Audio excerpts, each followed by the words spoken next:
पहले डिस्कशंस, जैसे अब हमसे तुमसे भेंट हो और हमको तुमने देखा, तुमने हमको देखा, एक 1/3 एक तिहाई हार जीत तो हो गई देखते देखते। हमारी पहराई 1/3 तुमने ले ली गहराई और हमने तुम्हारी ले ली। और दूसरी जो 1/3 है, तिहाई है, वो डिस्कशन या वार्तालाप से होती है। और तीसरी आखिरी है जो त्रैम एकत्र सम, तीनों चीज मिलकर एक संयम जीत बनती है, तो वो है सेल्फ रियलाइजेशन, आत्मा अनुभूति। जिसके पास क्षमता होगी, ताकत होगी, वो जीतेगा। तो इसलिए आपकी कृपा से मेरे अंदर जो अनुराग आया था, अंग अंग कहते हैं शरीर को, गद गद हो गया था, अनुराग आ गया था, रोमांच हो गया था। तो अब ये बताइए, रोमांच जो आदमी रो रहा है भगवान के लिए, और वो के कामनी आके कहे कि चल हमसे लपट ले, जाएगा वो? है? पैसा ढेर पड़ा है तो मोह कहेगा कि उठा ले चलो। क्या हालत होगी उसकी? हुआ रावण की और कुंभकर्ण की और वो मेघनाद की। आए वो चांस ही नहीं देता साधक। इसलिए आपकी कृपा से ये सब कौतुक हुआ। आप मेरे अंदर प्रवेश थे और आपकी ताकत से जो है और उसका बदलाव हो गया। अब कम से कम नहीं तो 1/4 तो पराजय का स्वीकार उसने कर लिया है, लेकिन बगैर मरे वो बदलेगा नहीं। ऐसा नियम है, जब तक वो खत्म ना होगा तब तक जाएगी। ये नियम है इसका। इसलिए भगवान ये सब आप कराते चल रहे हैं, हम लोग कठपुतली हैं, करते चले। ठीक है ना? तो ऐसी नीति से अगर इसको समझ लिया जाए, अब मंदोदरी का रह गया। ये जो बीच में घुस जाती है, तो इसका भगवान की तारीफ सुनने को मिलती है। भूरी भूरी प्रशंसा गोस्वामी जी अपनी चतुराई और वाक्य पाटुता और कविता के लक्षण समाज को दे देता है इसी बहाने। और बुद्धि है मंदोदरी, और ये मन के अंदर ईगो अहंकार है या मोह है, वो है रावण। तो ये उसकी पत्नी मानी जाती है। अब यही बदल के जब सरस्वती हो जाएगी तो वही सूक्ष्म शरीर में ब्रह्मा की पत्नी बन जाएगी। तो इस तरीके से इसका पूरा ट्रांसफॉर्म करना है, बदलाव करना है, और बदलाव के बगैर गुजर नहीं। तो इसलिए ये शरीर को भाई समझ लिया जाए और ऐसे ऐसे उतार लिया जाए। तो मेरे विचार से जैसे रामादल में काफी राहत मिली होगी अंगद के चरित्र से, और सबको हिम्मत बन गई होगी, और जो निराधार हो थे उनको आधार मिला होगा और जीतने का साहस मिल गया होगा। ऐसे ही हम समझते हैं कि अगर इसे सही समझ लिया जाए तो हमारे तुम्हारे हृदय में भी ऐसी ही कंडीशन हो सकती है। ऐसा जटिल न करे तो इसको माया कौन कहेगा? इसलिए महाजटिल है यह माया। महाठगिनी हम जानी, कबीरा वगैरह ने ऐसा कुछ कह दिया है। तो इसलिए ये कोई नई बात नहीं है, ये फजीयती आनी चाहिए। और फजीयती को और सही रूप में घटा ले और उससे साहस बांधने लगे कि नहीं, कोनो ज्यादा दिक्कत नहीं है, हम लोग सहन करेंगे, और कोई बात नहीं है, ये हमसे ज्यादा, आत्मा से ज्यादा, ईश्वर से ज्यादा नहीं है। ये गलती हमारी है जो हमने ऐसे ऐसे नेचर बना रखे हैं कि जहाँ हम इसके दास बन बैठते हैं बगैर समझ के। तो हम ऐसी समझ लाएं कि जिससे कि और सही ढंग से और गुरु लोगों से समझें कि वहाँ से ये का पल्ला पकड़ में आए, फिर जड़ पकड़ लें, फिर अंग प्रत्यंग सब आ जाएंगे, तो फिर ये में हमारी साहस बन जाएगी। और ये लम्बा बोध होगा कि आज हम सफल नहीं हैं, तो हम देख रहे हैं कि अब तीसरी भूमिका में हमारा प्रवेश हो गया, और हम ऐसे ढंग से प्रैक्टिकल समझने लगे तो 5-4 भूमिकाएं और रह गई। वो हमारा चाहे शरीर न रह जाए आगे मिलेंगे। ये दृढ़ विश्वास है कि जो साधक अंतर जगत फकीरी पार्लियामेंट में एडमिट हो गया, साधना में जो लग गया ईश्वर के, वो मरता नहीं कभी। शरीर के रूपांतर होने पर भी वो टाइम मिलता है, फिर शरीर धारण करता है, फिर साधना करता है। ऐसा दृढ़ निश्चय है। जिस चीज के अंतःकरण में संस्कार पड़ जाते हैं उसी का जन्म होगा। तो हमारे संस्कार तो साधन के पड़े हुए हैं ना, तो इस तरीके से उसे चिंता का बात की, लंबा कोर्स है, चलेगा, कोई दिक्कत नहीं, हम हिम्मत बांध के लड़ते रहेंगे। तो ऐसे हिम्मत बांध लेता है तो वो बहुत अच्छा है।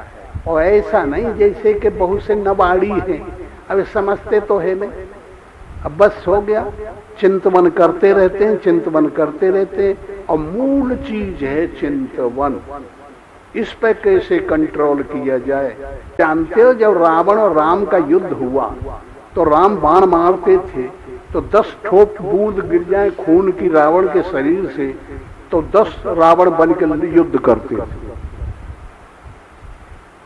तो जब हमारे मन के अंदर वाणी रूपी बाण है, ध्यान रूपी धनुष है और ये त्याग तर्कस है, और जब हम इसको बार बार वाणी से वेधन करते हैं तो ये क्या करता है?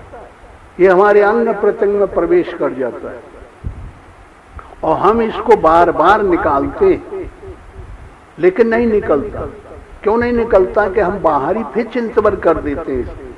करना चाहिए हमें राम का, तो कर देते हैं रावण का। नहीं रावण का कर दें तो रावण जो साक्ष्य है, रावण की स्टेट है, रावण की संसार है, इसमें जो पदार्थ है उनका चिंतन करते हैं। और ये पुरानी आदतें बन गई हैं। इसलिए हम कहते हैं कि राम की स्टेट भी बना लो, ये संसार के अंदर प्रवेश कर जाओ और आधी स्टेट राम की हो जाए। जैसे अर्थ निकाल के, नहीं समझ में आया? हर अर्थ को बदलते जाओ, हर अर्थ को बदलते जाओ, और बदलते बदलते जो है परमात्मा का अर्थ आने लगे उसमें, और माइक अर्थ बिल्कुल जड़ से निकल जाए। इसीलिए हम कहते हैं कि दुर्गुण साधक के सामने सद्गुण बन जाता है, जबरदस्ती बनना पड़ेगा, उसकी दृष्टि में वही रहता है। गोस्वामी जी की ने बना, पहले दृष्टि कैसी थी कि गो गोचर जहां लग मन जाई, सो सब माया जाने ओ भाई, सब माया दिखाई पड़ती और कुछ उसको नहीं दिखाई पड़ता था। लेकिन वही गोस्वामी जी, वही रामायण, और बिल्कुल अपोजिट क्या कहता है कि सिया राम में सब जग जानी और करऊं प्रणाम जोर जुग पानी। अब सबको ईश्वर देखने लगा, तो सब में प्रवेश करना है, सब में उन्मुख होना है। माइक और मन के उन्मुख, माइक उन्मुख नहीं होना है, ईश्वर उन्मुख होना है। ईश्वर को इनमें प्रवेश करना है। कारण कार्य में अनुगत है, कार्य कारण में अनुगत नहीं है। इस सिद्धांत से सब चीज को बदलो। यही हमारा तुम्हारा भजन है, यही नियम है। विचार करें तो इस पे करें, साधन करें तो ध्यान करें, साधन करें तो नाम जपें, नहीं तो शरीर से सेवा करें। शरीर से किए हुए जन्म जन्मांतर के पाप शरीर की सेवा से निवृत्ति होते हैं। जिसके पीछे हम कुछ लेना नहीं चाहते, सेवा करते हैं, परिणाम हमें जरूरत नहीं है, वो सेवा से। और मन से किए हुए पर खराबियां पाप जो हो गए वो मन के भजन से कटते हैं। यही एक दूसरे से हेल्प करते जाते हैं, साधक को राइज करते जाते हैं और उठा लेते हैं।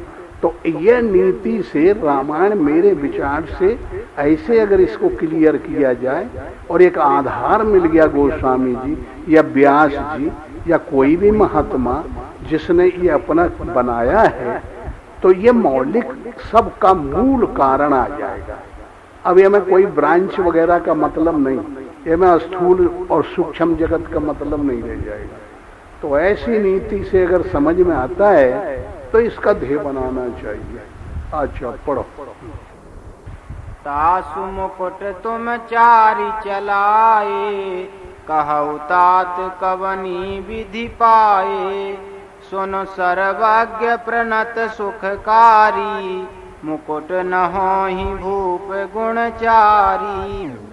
साधन बात यह है कि युद्ध गम टूटने का मतलब यह है कि आज से बदल जाएगा, ये नहीं करेंगे, ये जो करते थे ये बाहरी काम ये नहीं करेंगे, ये मन में सोचते थे ये बंद कर देंगे, ये सोचते थे ये बंद कर देंगे।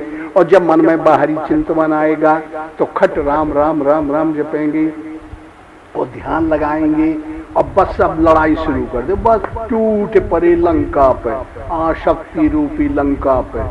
और चिंतन और निश्चय और संकल्प और ईगो, ये चार दरवाजे हैं इसके, इनसे प्रवेश होते हैं। तो इस तरीके से इन पर घेर लिया जाए। समझ में आया? हाँ, अब ये में से निकले न पाए, निकले तो सारंग का मार डालेगा है। हाँ, बिल्कुल शुद्ध शुद्ध रह जाए, भगवान का राज हो जाए, रावण राज किसी ढंग से खत्म हो, या ज्ञान समूल नष्ट हो जाए, ज्ञान ही ज्ञान रह जाए। भाई इसके लिए जद्दोजहद शुरू कर दिए। युद्ध, युद्ध का मतलब है भजन, भजन का मतलब है साधन, साधन का मतलब है युद्ध। साधन और युद्ध और भजन ये तीनों एक वस्तु के तीन नाम। हाँ। और इसलिए जैसे भजन,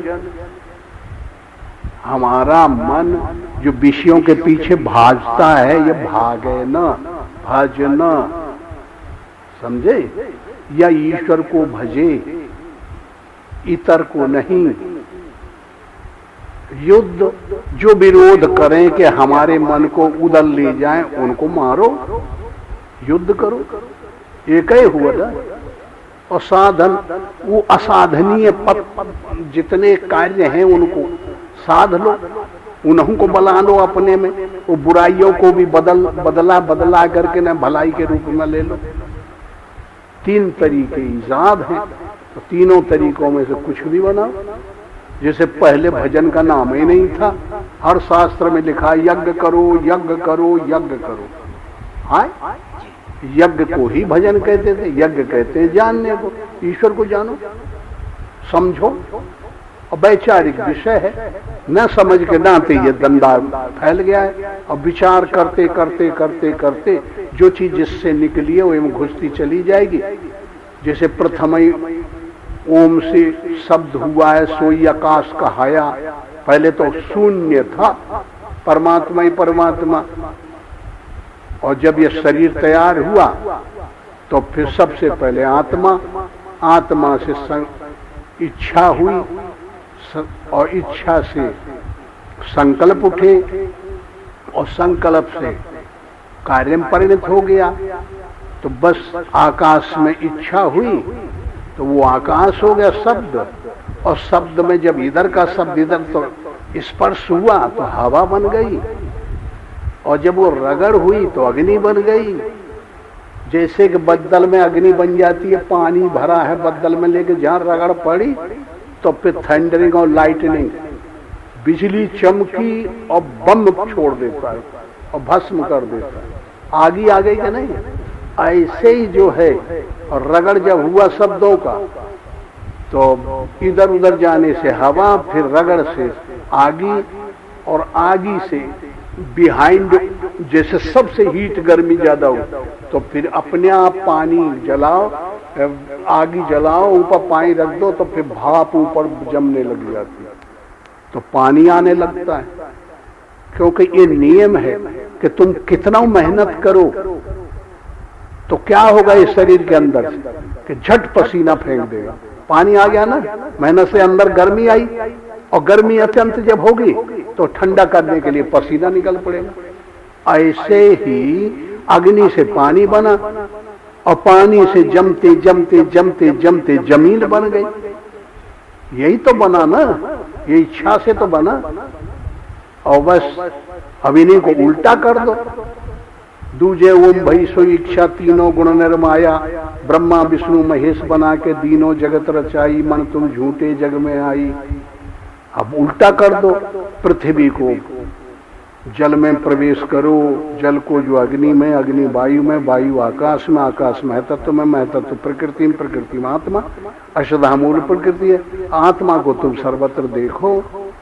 बस शॉर्टकट समझ, अब उसी को जटिल समझ, बहुत से पदार्थों में बदल बदल के जैसे हम लोग बताते हैं ऐसी समझ। कोनो ढंग से तो पकड़ा जाए। ऐसी नीति से ये रामायण और कोई भी वार्तालाप हो, जैसे स्वभाव से, जैसे तुम बैठे बैठे सोच रहे हैं कि यार साधना होती नहीं, मन लगता नहीं, तो बड़ा गड़बड़ हो जाएगा, तो झट एक डाल से ऊपर तुम्हारे सामने पत्ता टूटा और आके गिर गया पीला पड़ के, तो उसका मतलब समझे कि मेरे संकल्प का उत्तर परमात्मा ने दे दिया कि इसी प्रकार हम निकल जाएंगे और कुछ पल्ले नहीं पड़ेगा। समझ में आया? अब 2-4 जने चले जा रहे रोडे रोड, हम बैठे सोच मुद्रा में हैं कि साधना करना चाहिए भाई, बगैर किए तो काम चलेगा नहीं। तो एक जने दूसरे कुछ बताते चले जा रहे हैं अपनी भाषा में, अपने कार्य के विषय में, तो एक जोर से बोलता है कि अरे यार कुछ करें का परी तब ना बनी, तो बताते भर है। तो ये का समझ ले कि जब भगवान वहां से बोल दिया। ऐसे साधकों के नजर अलग हो जाती है, उनके वेग अलग हो जाते हैं, उनकी इंद्रियां बदल जाती हैं, उनके सब कला क्रियाकलाप बदल जाते हैं और अपने आप मदद भी मिलने लगती है, जैसा देखा गया है, समझा गया है। तो ऐसी नीति से हर चीज से मिलेगा वो। इसलिए गोस्वामी जी ने कहा कि पहले ये सारे बोलते नहीं थे, हमारे संकल्पों का जवाब नहीं देते थे, या हमारे पास समझ नहीं थी, तब गोचर वाला मामला था। और देखो अब देखो सिया राम, अब देखो सबके अंदर, और राहगीरन के अंदर सिया राम पहुंच गया, वहां से वो आवाज दे रहा है, वो पत्ते पेड़ों से दे रहा है, शब्दों से दे रहा है। अगर इतने टाइम पे अगर ये हो जाएगा, अगर मेरा मन सही लग जाएगा तो ये होगा, तो कोई आवाज आ जाएगी, तो देखो वो आवाज दे दी। ऐसे सब ऊपर जाते हैं, अपने से वेग उठने लग जाते हैं और प्रकृति अनुकूल होने लग जाती है। तो कई तरीके हैं इसमें। तो ऐसी शैली से साधकों को बड़े भारी वेग से तेजी लानी चाहिए, मानो अटैक कर देना चाहिए। अब जितना उपाय था वार्तालाप वाला खत्म, सत्संग वाला पीरियड खत्म। अब कौन आ गया? बंदरों को चलो घेर लो चारों द्वार, अब निकले न पावे सारे भाई। हाँ, अब मारो जैसे होते से। तो मतलब वो हंगर स्ट्राइक, तगड़ा भारी साधना पीरियड ये चालू हो गया। तो जब ये चालू हो जाता है तब साधक को बड़ी उन्नति होती है और बहुत ही लाभ होते हैं, अनुभूतियां बढ़ जाती हैं, अंदर से संकेत ज्यादा मिलने लग जाते हैं और संकेत जो है समय पे बहुत बढ़िया बढ़िया आने लग जाते हैं। हाँ, सोएंगे तो दिखाई पड़ेंगे कि हमको ये लाभ हुआ, ये लाभ हुआ, आज हमारी शादी हुई, ये सब दिखाई पड़ते हैं। और ऐसी लड़की से शादी हो रही है, बुढ़ा बाबा है, भजन करता है और देख रहा है कि ऐसी लड़की से शादी हुई है कि जो लड़की दुनिया में है ही नहीं, वही को देख ले तो आदमी मर जाए, इतनी सुंदर और अलौकिक। और फिर अलौकिक गाने हैं, अलौकिक रवैया, अलौकिक सब चीज, ये फ्यूचर आने लगते हैं साधकों के।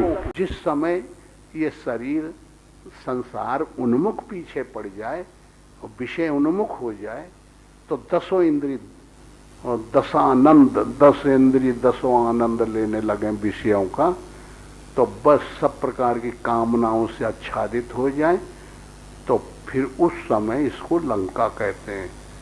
विषय में ल्यो लगाने का नाम लंका। तो ये 2 ऐसे आधार बना लिए आगे चल के, और शुरू में जो है नाम की महिमा दे दिए, फिर पैदाइश के रूप की महिमा दे दिए।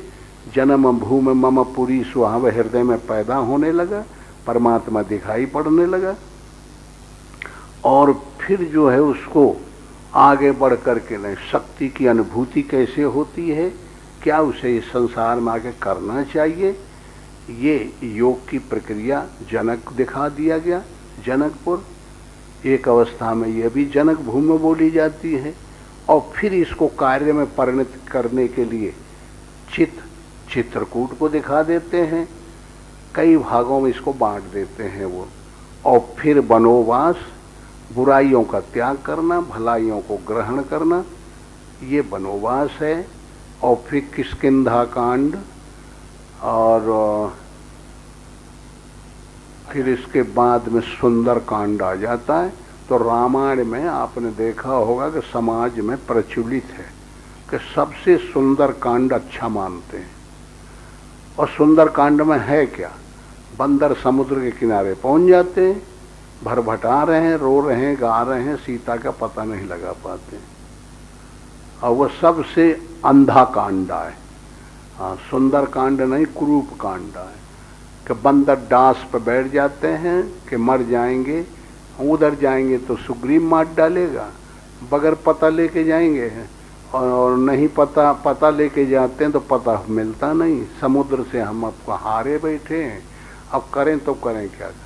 तो देखिए उसमें भी कोई न कोई उपाय मिला, वहाँ अनुभूति आई, तो विवर में प्रवेश किए, तो परमात्मा ने उनको गाइड किए और एक शक्ति का पुंज दिखाई पड़ा। उसने कहा कि देखो सुंदर फल खाओ, पानी पियो, सब तुम ठीक हो जाओ। अच्छा खड़े हो जाओ, आंख बंद करो, बंद किया, समुद्र के किनारे पहुंच गए। अब ये परमात्मा अपनी क्षमता से अपनी एनर्जी व्यस्त करके और राइज कर दिया, साधक को ऊपर उठा दिया।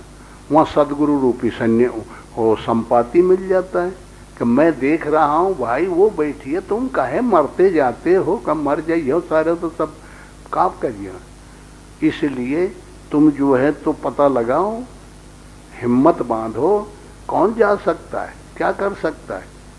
सीता वो अब बैठी है, मैं देखूं तुम ना आए, तुम्हारी दिव्य दृष्टि ने आए, मेरे पास है, मैं जानता हूँ उसको। तो देखिए वहाँ भी गाइड का काम किया। तो ऐसे इस जीवन में उन्होंने कलाएं बटोरी, और कलाएं बटोर के एक व्यक्ति के अंदर प्रवेश करने का उपाय भूत बताया। और फिर वहाँ भगवान को ये प्रेरणा हुई कि भाई ये समुद्र तो इसकी पूजा करनी चाहिए, ये समुद्र है, ये तो हमारा वो है, गुरु है, ये हमारा पुरखा है, ये अनाद से है इस पृथ्वी में, इसलिए ये पूज्य है, इसलिए इससे प्रार्थना करनी चाहिए। एक ये भी उपाय निकला, तो लेकिन वो सफल नहीं हुआ। लेकिन उसको सफल ही मानना चाहिए कि जब फिर इतना क्षमता लेकर के भी जब वह नहीं निकल पाया, तो जो नहीं हमारे अंदर पाप भरा है, इस संसार रूपी समुद्र है, इस समस्याओं का जो संग्रह बन गया है, यही शरीर के अंदर यही समुद्र है, विषय रूपी पानी है, और इसमें समस्याओं का अंत नहीं है। एक हल होती है, हजारों समस्याएं तैयार आ जाती हैं, फिर एक हल होती है, हजारों समस्याएं फिर तैयार हो जाती हैं। तो इसलिए अब बताइए वो कितना बड़ा बन गया। तो फिर जब नाराज होते हैं कि नहीं हम इसको जला देंगे, ये असत्य है, और ये ज्ञान का सहारा जहाँ लेते हैं तहाँ वो आकर के नहीं और बता देता है, करे आप क्या सोच रहे हैं भगवान, देखिए मुझे मार डालने से आपकी मर्यादा ही भंग होगी, आपको कुछ मिलेगा थोड़ा ही। इसलिए ऐसा करिए कि ये नल और नील तुम्हारे अंदर बैठे हैं, ये लड़कई में बहुत चंचल थे, और महात्माओं के पत्थर वत्थर सब फेंक देते थे जो गुटई उटई पूजा के लिए लाते थे। तो फिर उन्होंने सबने इनको शराब दे दिया कि जब तुम्हारे हाथ के पत्थर फेंके हुए पानी में डूब न करिए। तो बस यही पत्थर उठा के यही पुल बनवाओ ना इन लोगों से। ये उपाय मिल गया। अब उपाय मिल गया तो उसका मतलब क्या है, तो संसार रूपी समुद्र, इस संकल्पों की जो लहर हैं, संशय हैं, और ये जितनी समस्याएं हैं, यही समुद्र है। और विषय रूपी इनका सामूहिक नाम समुद्र है, पानी है। और बस अब इंद्रियों का इनसे मोड़ हो जाए, इनकी तरफ न जाए, तो यही उसके ऊपर रुक जाएगा, तैरने लगेगा, ये डूबेंगे ना। और जब हम इनमें आसक्ति करेंगे, इच्छा करेंगे, तो वो अपने में मिला लेंगे, तो कौन डूबेगा ना। तो इससे वैराग्य पैदा करो, त्याग करो, इन समस्याओं से ऊपर उठ जाओ, भगवान का स्मरण करो, तो संयम रूपी इंद्रियों का सेत बना लो। संयम करो तो सेत बन जाएगा। और संसार के ऊपर सेत रूपी संयम रूपी सेत बना के अंदर प्रवेश कर जाओ। और जब प्रवेश कर जाओगे तो फिर कोई न कोई उपाय आगे मिल कर के नहीं, और सब धीरे धीरे धीरे धीरे बताते बताते उन्होंने पूरी कला बता करके जो चीज अपने को कमी थी वो हम पूरी कर लेते हैं, और जो जिसके द्वारा क्षमता थी वो क्षमता आ जाती है, और फिर हमेशा के लिए। और यही जीव रूपी विभीषण जिसको हम परमात्मा का रूप देते हैं हर आदमी के अंदर, और वो राजा बन जाता है, समर्थ हो जाता है, ईश्वर को जान जाता है। और पहले वह जीव था, कीचड़ था और फंसा था, परवश था, बोल नहीं पाता था, और वो सर्वस्व हो जाता है और रामराज का लाभ पा जाता है। तो ऐसी शैली से ये हम जर्नल बात इसलिए बताने लगते हैं बार बार कि ये बहुत बुरा नहीं, ये चार तरह की बातें वहाँ आ जाती हैं तो समझने वालों को थोड़ा लाभ हो सकता है। तो ऐसी शैली से अब बंदर जब भकल भकल कर रहे हैं, समुद्र खरभरा गया, पृथ्वी डोल रही है उनके चलने से, कांप रही है, शेष डोल रहा है, और कहते हैं कि जितने नर और सुर और देवी और देवता सब खुश हो गए। कौन डोल रहे हैं? संसार के जितने पदार्थ हैं वो डोल रहे हैं, ईश्वर के वाले नहीं। इसलिए ईश्वर को पा करके जो सजातीय प्रजा है, सजातीय समाज है, वो खुश होगी, और विजातीय नाराज, उनकी हालत खराब होगी। ऐसी शैली समझना चाहिए। अच्छा, मंदोदरी कहते हैं बुद्धि को, मन को सदैव दोदती रहती है, दोदती रहती है, समझाती, दोदना माने समझाना, उसे समझाती रहती है, लेकिन वो मानता नहीं है, और बहुत अकड़ू खां है। मंदोदरी का काम है जिंदगी भर सजातीय पक्ष लेना और पुष्टि करना, तर्क देना, और मन को और अहंकार को, दोनों तत्वों को समझा के अनुरूप बनाना। लेकिन ये इसने वचन दे दिया, उसकी पत्नी बन गई है। ये कितना बुद्धिमान और कितना सरस्वती का इसमें निवास है, लेकिन रहेगी सदैव मन के अंदर ही है, उसे छोड़ नहीं सकती। ये नियमावली है। ये परमात्मा रूपी पानी ने बर्फ को हमेशा के लिए मान्यता दे दी है कि तुम बन सकती हो और तुम्हें मैं धारण करूंगा। ये नियम है। जैसे जागने पर सोने को लोग त्याग देते हैं, लेकिन सोना कंपलसरी है, फिर पड़ेगा, वो छोड़ा नहीं जा सकता। ऐसे ही सूर्य अपने प्रकाश को हटा नहीं सकता अपने से, वो अभिन्न है, और प्रकाश सूर्य को नहीं हटा सकता। ये अन्योन्यान्य आश्रय दोष आए, ये हट नहीं सकते। इसलिए मंदोदरी कभी राम के गलत विचारों को नहीं सिद्ध करती। राम का पक्षधर है, और है किसकी स्त्री? रावण की स्त्री है, ये भी समझ लो। हाँ, और यहाँ जो गांव में अब लड़ाई हो जाए तो पुरुष से पुरुष में लड़ाई हुई तो मेहरिया अपने अपने पुरुष की तरफ खड़ी हुई हैं, दूसरे का तारीफ करी। यहाँ बाहरी लड़ाई में कभी ऐसा नहीं देखा गया।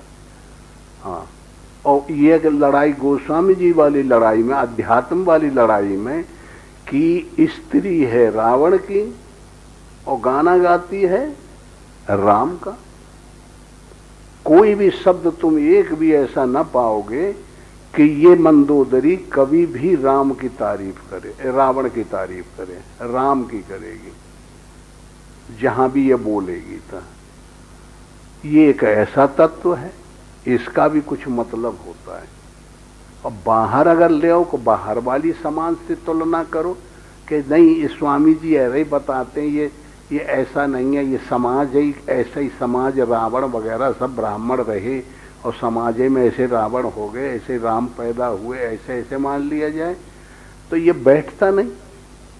क्यों नहीं बैठता कि अब बताइए कि अब बाहर के कोई भी स्त्री और अपने पति का विरोध नहीं कर सकती।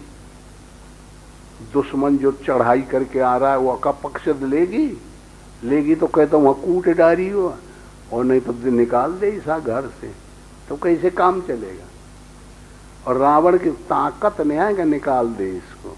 हाँ, अब इन रहस्य में वाक्यांशों से हम आप ये अच्छी तरह से समझ सकते हैं कि ये क्या है मतलब इनके। ऐसे हजारों तर्क आती हैं जगह जगह जो कि समाज की हरकतों से मेल नहीं खाती। इसलिए ये अंदर की बातें हैं, अंदर की बातों में हमारे मन नहीं जाते। हम लोग बिजनेस के, खेती का जो समाज में प्रचलित हो गया है, इन्हीं बातों को, इन्हीं के आकार विकारों में, ऐसा ट्रैक्टर, ऐसा कार, ऐसा हवाई जहाज, ऐसे फ्लैट, ऐसी बाढ़, ऐसी डूब गए, ऐसे मर गए, ऐसे पैदा हुए, ऐसा अस्पताल, ऐसा जो जो ये शरीर देख लिया उन्हीं में रचे पचे हैं। भाई ये दुनिया है और दुनिया अनंत है। हाँ, ये दुनिया इससे कुछ और भी है, यही भर नहीं है। ये तो भूल भुलैया है, जबरदस्ती आकार बन गए, वो आकारों में हम फंस के रह गए। ये लखनऊ का भूल भुलैया का घर आए, एक घर से घुस गए और वो में सारे 50 बना दिए, तुम भर भटात रहते, फिर निकल नहीं सकते। तू लोग कबो गए नहीं उधर? गए? अरे बाप रे, तो बता कैसे भुला गए रहे, घुसे नहीं हो में।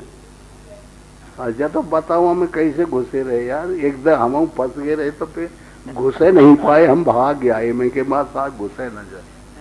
कैसे रहा? लोगों ने फार्मूला मुझे बता दिया था कि जाइए तो फिर जो सीढ़ियां मिले उनको, यदि नीचे जाइए तो नीचे जाए, तभी जाए तो निकाल आएंगे बाहर। हाँ। यदि ऊपर की पकड़िए तो जिस कोठा में जाए तो घुसते रहे, जो ऊपर की पा जाए तो ऊपर जाइए। हाँ। फिर घुसते घुसते जब कहीं ऊपर की पा जाए फिर जाओ। हाँ। लगातार ऊपर वाली पकड़ना, जब कहीं तो फिर ऊपर निकल जाओगे छत में। तो ऐसे करते किए। अगर जो ये क्लू नहीं जानता वो कहीं ऊपर जाएगा, कहीं नीचे गया, कहीं उस कोठे में, कहीं तो भरभटा जाएगा, तो फिर मर जाएगा वहीं। हाँ, तो यही भूल भुलैया का खेल है ये। हाँ, तो यह गुरु बहुत तगड़े रहे, तो ये लखनऊ के भूल भुलैया से निकल आए, ठीक रहा। बड़ी यही तो रावण और यही मनु राम है, यही सब कुछ है। एक ही जगह तो हो ही रहा है, ये है विषय। इसीलिए उनको कोई दिक्कत नहीं है गोस्वामी जी को बताने में, हमें समझने में कोई परेशानी नहीं मिलती। और जो इसे नहीं समझ पाते वह नट बोल्ट कसना, तो वह गड़बड़ा जाता है वहीं और समझ में नहीं आता। तो इसलिए वहीं देखे कैसे निर्भीक बता रही है। हाँ, कैसे? एकांत में हाथ जोड़कर रावण के चरणों लगी और नीति रस में पगी हुई वाणी बोली, हे प्रियतम, श्री हरि से विरोध छोड़ दीजिए, मेरे कहने को अत्यंत ही हितकर जानकर हृदय में धारण कीजिए। स्वामी बाबा, अब पुलिस तो वहां बैठ है। हाँ, हाँ, जो दुनिया में हो गया एक मरतबा वो 1000 अमर हो जाता है, वो का नाश तो होता नहीं। हाँ, पुलिस तो जहाँ भी भजन कर रहे थे, जहाँ कहीं रहे हुई हैं, वहाँ से अपने शिष्य को भेजा कि रावण से बता दो कि ये जो है वो कब वापिस करे, और नहीं तो फिर ठीक ठिकाना न रह जाए। तो मैंने तत्काल मुझसे आके बताया है, चीज को गलत मान लिया है, ये झगड़ा पड़ गया है और ये झगड़ा हट नहीं सकता। रावण और ये विभीषण और मंदोदरी की लड़ाई हमारे अंदर हो रही है भाई, संग आ गया। हाँ जी, ये एक बड़ा विचित्र प्रसंग है। अब ये अंतिम समझ है ये कि किधर हम जाएं, ये संसार में रह के, और हमारा कर्तव्य क्या है, हम क्या करें,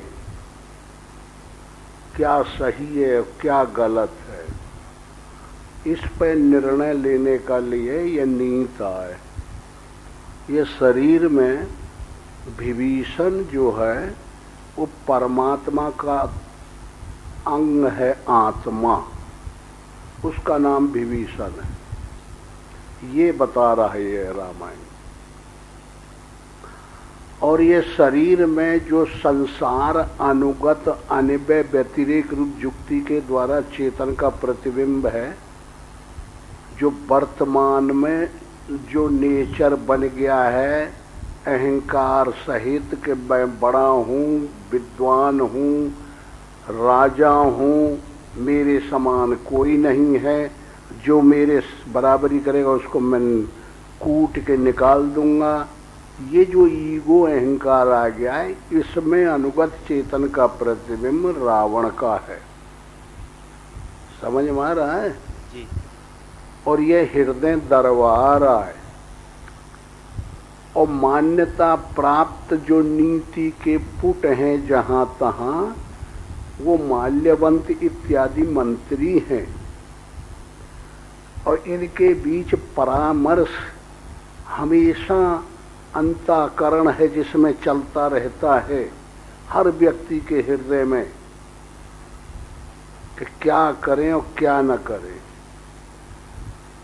समस्याएं, संशय, विचार हर समय वर्तमान और संचित और प्रारब्ध, ये तीनों क्रियाएं चलती रहती हैं आदमी के निरंतर। तो इसको इस जगह पे इस कोष में लेना चाहिए कि रावण जो है वो किसी की मानता नहीं। एक ऐसी अवस्था आ जाती है कि आदमी फिर संसार के हाथों बिक चुका होता है। संसार की जितनी कल्पनाएं हैं, पैसे की, धन की, दौलत की, इज्जत की, मान्यता की, बड़ाई की, अहंकार, काम, क्रोध, लोभ, मोह, मद, मत्सर, आशा, तृष्णा, विषय, वासना, ये सब से युक्त हो जाता है। और यही चाहता है। फिर दूसरे की इज्जत पसंद नहीं आती उसको। जब ऐसी धारणा में पहुंच जाता है तो रावण के जैसा बन जाता है। चाहे कोई का शरीर हो, किसी के अंतःकरण में हो, ये तत्व तो सबके अंदर पाए जाते हैं जितने ये वार्तालाप में आते हैं।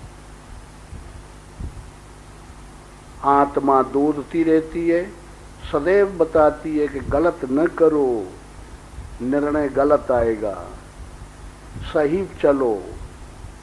जिस तक कल्पना कर रहे हैं कि हम ऐसे हो जाएं, विश्व के राजा हो जाएं, तो कहता है कि तुम भगवान से दूर भाग जाओगे, इधर ज्यादा न भगो, उतना ही चलो जो न्याय युक्त हो, तरीका युक्त हो, जो उचित मानवीय तरीका से हो, अमानवीय कर्तव्य न करो। ये हर प्रकार विभीषण रूपी जीवात्मा ये अंतःकरण रूपी दरबार में, ये रावण के बाहुल्य में हमेशा ये नीति पेश करता रहता है, कोई माने या न माने। हमारे अंदर भी यही प्रक्रिया है, तुम्हारे अंदर, सबके अंदर ऐसा रहता है। ये नीति ये बता रही है। तो सोई रावण को और विभीषण ने बताया कि ये जो समस्या आ गई है और तुमने जो ये अहंकार इतना जबरदस्त बढ़ा लिया है और दूसरे को कुछ नहीं भज रहे हो और सब बड़प्पन में आ गए और ईगो अहंकार में लदे चले जा रहे हो, और जौन ताकत को तुमने छुपा लिया है अपने में, जो कि तुम्हें पच नहीं पाएगी, तुम्हारा नष्ट कर देगी, तुम्हारे योग्य नहीं है वो क्षमता। तुम एक जुगनू के समान हो और वो एक सूर्य के प्रकाश के समान है। सूर्य जैसा ही उस प्रकाश को अपने में संयोज के रख सकता है, जुगनू नहीं रख सकता सूर्य के प्रकाश को। तुम्हारी ये हालत है तुम नष्ट हो जाओगे। लेकिन वो मानता नहीं किसी की। जब नहीं मान्यता है तो उसको नष्ट प्राय करने के लिए ही उपाय किए जाते हैं। ये प्रकृति या भगवान का ऑटोमेटिक कॉन्स्टिट्यूशन है, ये ईश्वर का कुदरती संविधान है। फिर उसके लिए नष्ट करने के लिए दूसरा कोई औजार नहीं, कोई तरीका नहीं।